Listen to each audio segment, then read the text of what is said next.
ಹಿಂದೆ ಮಾಡಿರ್ತಕ್ಕಂಥ ಇಲ್ಲಿ ಏನು ತಪ್ಪರಣೆ ಸಮುದಾಯ ಭವನ ಕಟ್ತಾ ಇದ್ದೀನಿ, ಅದನ್ನು ಪೂರ್ಣ ಮಾಡಲಿಕ್ಕೆ ಮತ್ತೆ 60 ಲಕ್ಷ ಹಾಕಿದ್ದೀನಿ.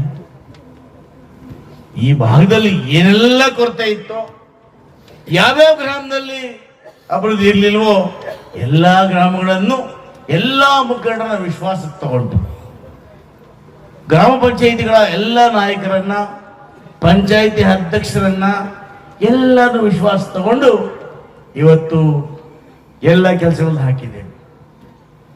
ಕೆಲವರಿಗೆ 1-2 ಬಿಟ್ಟೋಗಿದ್ರೆ ఎమ్మెల్యే అంతా ఇచ్చినాడు, మాకేం చేసా సాయ పత్రాలు చూసుకుందాము రాని ఎమ్మెల్యే ఊరికి చూసుకుందాము. ಆ ಥರ ಇಲ್ಲ. ಎಲ್ಲಿ ಬಿಟ್ಟೋಗಿದೀವೋ ಖಂಡಿತವಾಗ್ಲೂ ಕೂಡ ಅಲ್ಲಿ ಕೂಡ ಕೆಲಸ ಮಾಡ್ತೇನೆ. ಇವತ್ತು ಬಂಗಾರಪೇಟೆಯಿಂದ ಹಿಡಿದು ಗುಡಿವಂಕ ರಸ್ತೆಯವರೆಗೂ, ಬಂಗಾರಪೇಟೆಯಿಂದ ಹಿಡಿದು ಕನಂನಳ್ಳಿ ಬಾರ್ಡರ್ವರೆಗೂ ಸುಗಮವಾಗಿ ಓಡಾಡದ ರಸ್ತೆಗಳನ್ನು ಮಾಡಿದ್ದೇವೆ. ಕೆಜಾಪುರ ರಸ್ತೆ ಕಾಮಗಾರಿ ಮುಗಿತಾ ಇದೆ. ಇವತ್ತು ತಪ್ಪರಳ್ಳಿ ರಸ್ತೆ ಪ್ರಾರಂಭ ಆಗ್ತದೆ. ಹೀಗೆ